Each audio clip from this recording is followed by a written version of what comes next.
What's going on, everybody? Welcome to the Best Family Homestead. And today we are going on a scavenger hunt. Had to coach weights for the swim team this morning, and then here in a little bit it's homecoming, so get to go take Michaela and drop her off and get pictures and do the dad thing, which is all good because don't have that many years left to do them. So at one point before I got the tractor, I had, there's one T-post. I had tried putting an electric fence up through here, thinking it would work with the goats. Doesn't. So I carried all these T-posts back through here, and I'm hoping I have enough room to get the tractor to them to pull them, because I don't have a T-post puller. Otherwise I'll have to make one of those tomorrow, I guess. So let's get after it and start pulling some T-posts. I've got a little tool I bought, which will make it a lot easier than wrapping a chain or tying a rope, and should work pretty good. We're gonna find out. So here we go.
And yeah, if you don't know from some of my prior videos, this is a sweet gum. Somebody asked me to identify some of the trees and stuff out here, so I'll do that while I'm out here. That's a sweet gum, very distinctive leaf. 5 stars or 5 points, you know, looks very much like a star. Now we don't have a lot of these this far south, and some people sometimes confuse a maple with a sweet gum.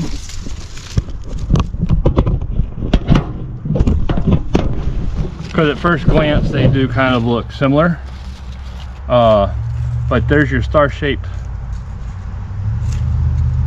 sweet gum, and there's a red maple. And you can see quite a bit different when you actually look at it.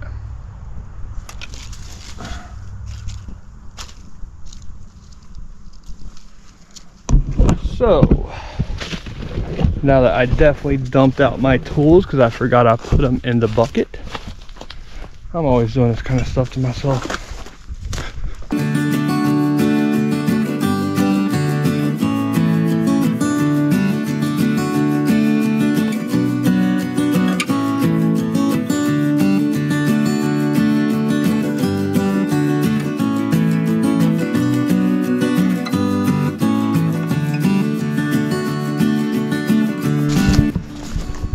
And I'm gonna have to come back through here and get a lot of this wire as well. This poly wire is what I'm going to use for the low live wire. And I'm just going to take this stuff off right here, and I'll be able to find it by following the wire.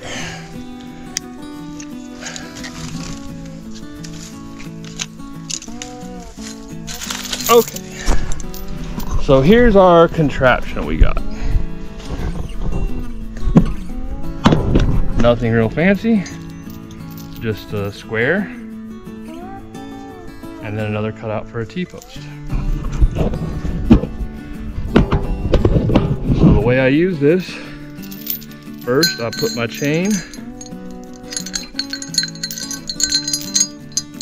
into this slot. Then I put my puller right here. And I'll let it sit.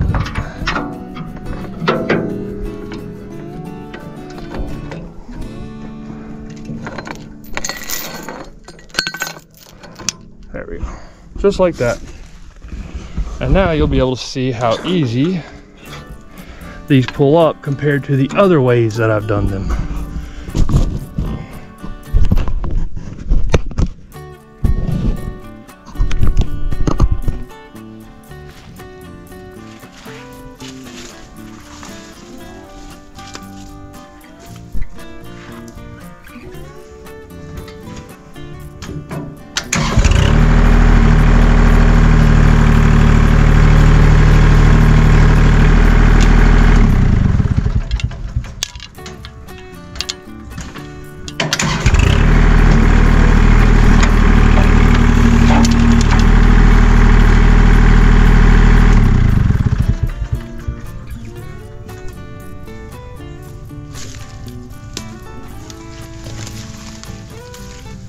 So that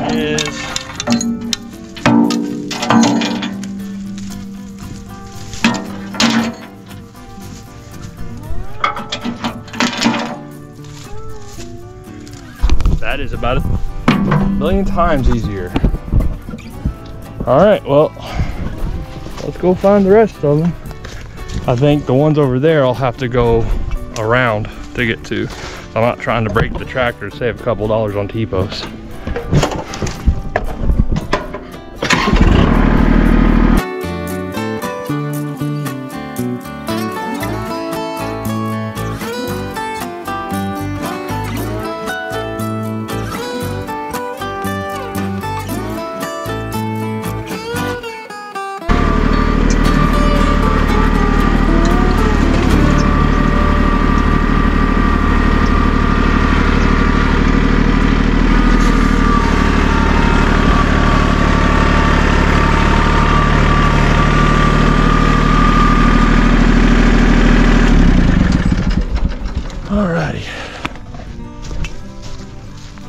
Now you'll start to see why I hate sweet gum. Sweet gum, sweet gum, sweet gum, sweet gum, sweet gum, sweet gum. I mean, they just pop up and they just grow so fast and they take over the world, and then they shade all the little plants.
All right, and this is a good spot to show you guys a few other types of trees.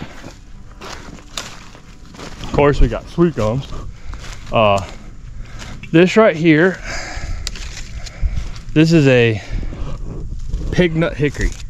The way you can identify a pignut hickory is, I think of it with there's the pig head and front legs, back legs, and a little stubby tail. There's another hickory tree that looks similar, but it'll have 7 leaves instead of 5, and that's a mockernut hickory. So a pignut hickory has 5 leaves, look like a little pig, and then a mockernut hickory has 7 leaves. Right here, this is a black oak, and the easiest way to identify a black oak from a white oak is a black oak has these sharp little points right here, and also the oak is pretty, or the bark is pretty black. That one's too little, but if you see a big black oak, it's going to have pretty dark bark on it. Now this is another type of gum tree. I don't mind these. This is a sweet gum, or I'm sorry, not a sweet gum. This is a black gum, and these just kind of, see how the leaves kind of spiral around upwards off of the stem. It's kind of a unique looking tree. It has a real rough bark, so they're not real hard to tell apart once you get going. Uh-oh, it's getting to be that time of year, huh? There's another black oak.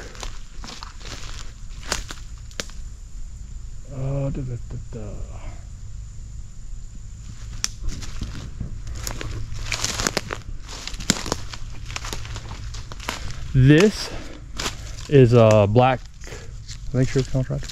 Yeah, this is a black cherry. And cherry, you know, nothing real special. Almost looks like a privet, except the way cherry has a real distinct bark as it gets older. You can see it looks almost like an alligator. When it starts to peel, it'll look like an alligator skin. So that's one of the ways to tell. Yeah, that's a real good example. If you see how that bark looks like an alligator skin, that's a black cherry. One of my favorite woods to work with ever. And right here's another black gum, and you can see kind of maybe get the leaves mixed up, even though they don't really spiral on the cherry.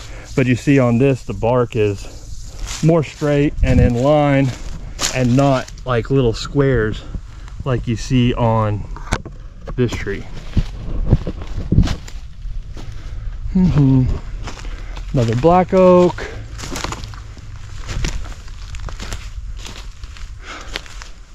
Okay, here's what I was looking for. This right here is a southern red oak. Real pretty red wood. The way I always remembered a southern red oak is, if you're old enough to remember, it looks like the southern bell, like a bell. And then I remembered southern bell. So southern red oak.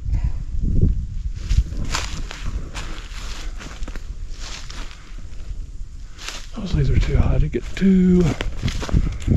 And I'm sure I can find one real easy right here. That'll be fairly easy to get to. Maybe, maybe not.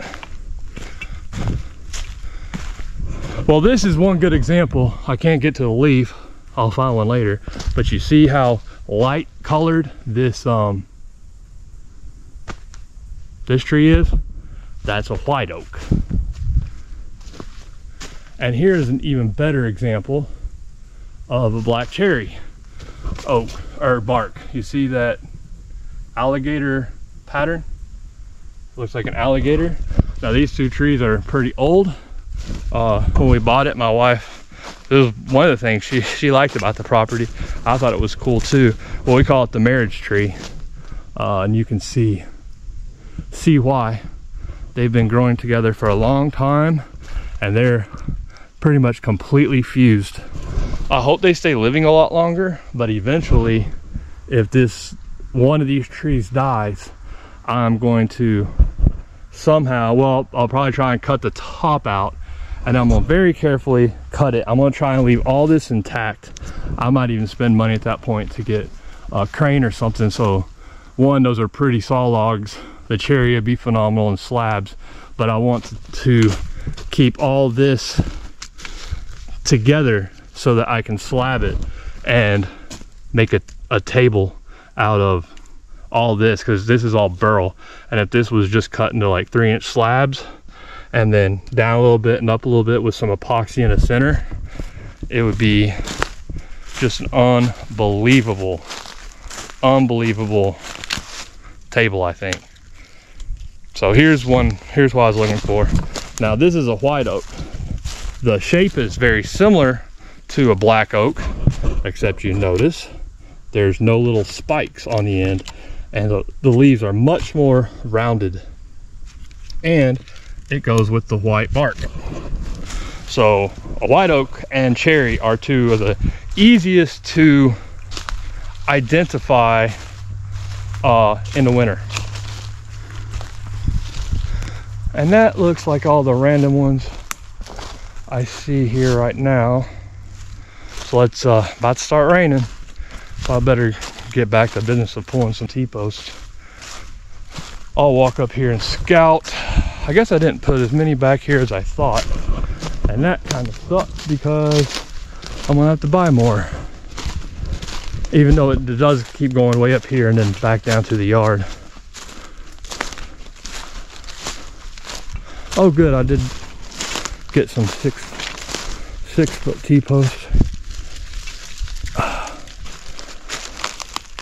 Yep. Well, it shouldn't be hard to thread the tractor up to this point. So I think I'm gonna need somewhere in the neighborhood of 100. Nah, maybe, if I'm real careful on placement, at least 50 or 60. And I think right now they're like $6 a pop. So finishing up that dog fence, while most of the stuff, I really don't have any money in it except for staples and gate hardware at this point, gas for the chainsaw. But it when you start having to buy T-posts and such, it gets expensive.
And remember me talking about the pig nut and mocker nut hickories. So this is a mocker nut hickory. You can see it looks just like the pig nut hickory, except it has 2 extra leaves down at the bottom, so 7 leaves. So other than the wood, I couldn't tell you. I've worked with hickory wood, but I couldn't tell you the difference between mocker nut and pig nut hickory by just looking at the wood.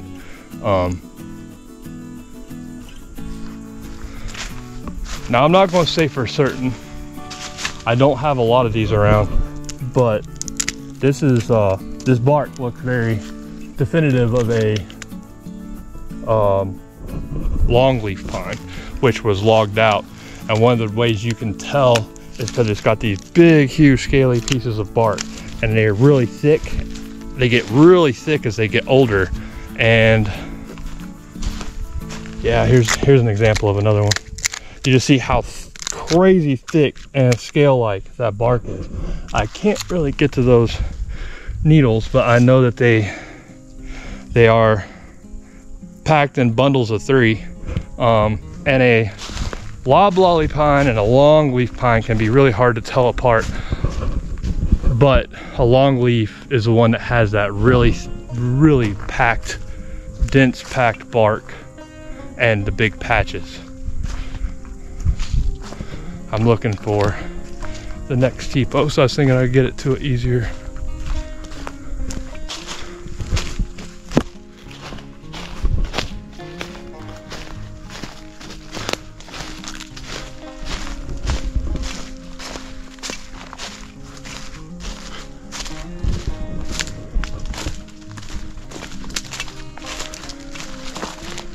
There's my property line marker. Don't want to move that. Ooh, and that one is in there. I don't think I'm going to risk getting the tractor in there. Plus, surprised my phone hadn't started ringing. Oh yeah, we gotta go. All right, everybody. Well, I think that knocks out most of the native hardwoods that I have on the property, and most of the ones you'll find in Georgia. Now this bark, you see, it's not as thick. It doesn't get as thick that way. That's more than likely a loblolly or a jack pine. I think most of these, I think my actual longleaf, I only have 1 or 2. I think that they are on back here. Been a long time. I was on my 4-H forestry team in high school, and we won our state a couple times. I went to nationals. I think the highest we ever placed was like 10th at the national competition. So it's been a long time, especially with the pines, trying to remember the differences.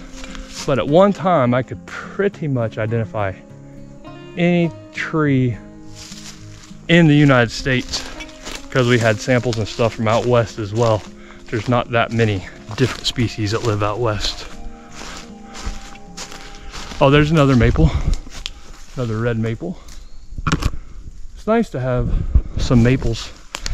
Unfortunately, I guess because it's too hot down here, I've never seen any really big maples around here like I have up in the mountains.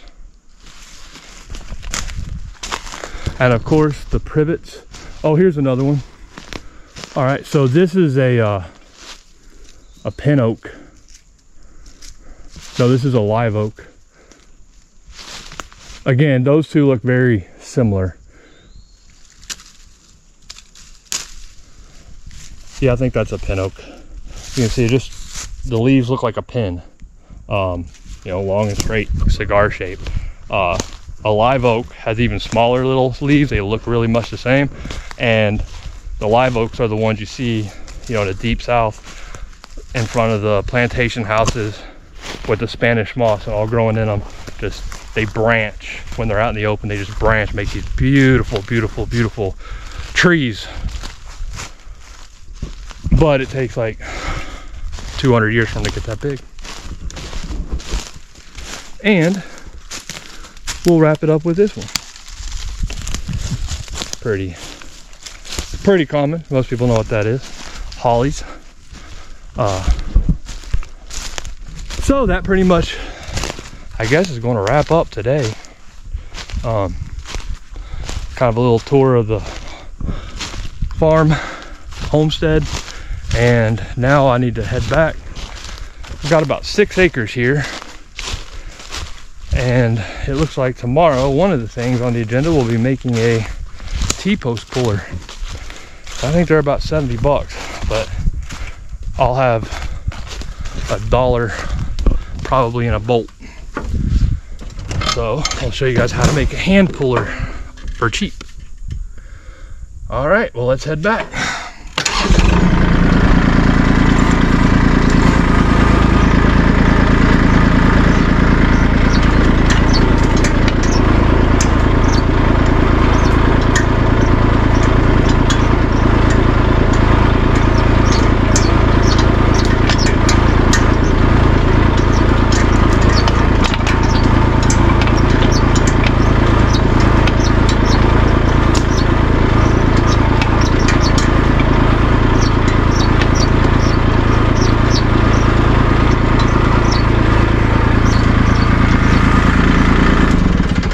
And one more quick thing, I'm sure somebody's gonna notice, all this open land back here used to be all pine trees. So there's like 3,000 acres back here or more that's owned by Weyerhaeuser, big paper company. And one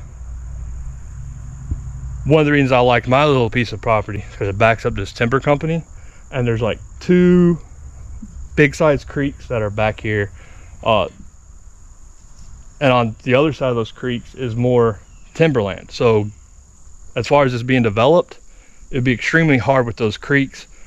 Any power access that way would have to come from like 4 miles. This access road is like 3 miles or so that way to get to the nearest road, and then another couple miles that way, and it's the only easement. Where Fortune Hole Road is, the main road up here, it's, you know, older houses, you know, not as old as mine obviously, but been there for most of them 40 years plus, 40, 100 years, and there are no easements going back here. This is the only easement. So for them to subdivide, you know, and try and develop back here, be extremely difficult, extremely. So I'm hoping, because a lot of times before they replant, they will offer tracts up for sale, and I'm hoping that I can get another 20 or 30 acres back here sometime in the far distant future, I guess. But a pipe dream. But I'd love to be able to buy at least, you know, a little tract if they would sell it, and have some actual nice farmland. Hey, a boy can dream, right? All right, everybody. Well, backside of the Best Family Homestead. A little bit of tree identification. And I've got to go now and scare the bejeebers out of my daughter's homecoming date. Nah, he's a good kid. I've already done this with him at prom, so I trust him. All right, everybody. Make sure to like, subscribe, and share. See if Aaron rounds up enough T-posts to finish the yard or the dog fence. I've got more stashed around at the house, and hope you enjoyed watching this video. Take care.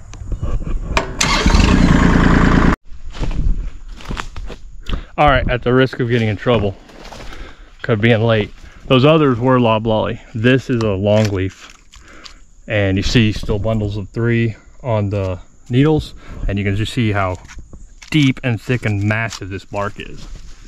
I know we've talked about the longleaf in the past videos, but basically the reason we won the Revolutionary War because the pitch that comes out of the longleaves are just it's ridiculous. Cannonballs would bounce off of ships that were treated with pitch pine, with longleaf pine sap, well, tar made from the sap. Fun fact. All right, I gotta go.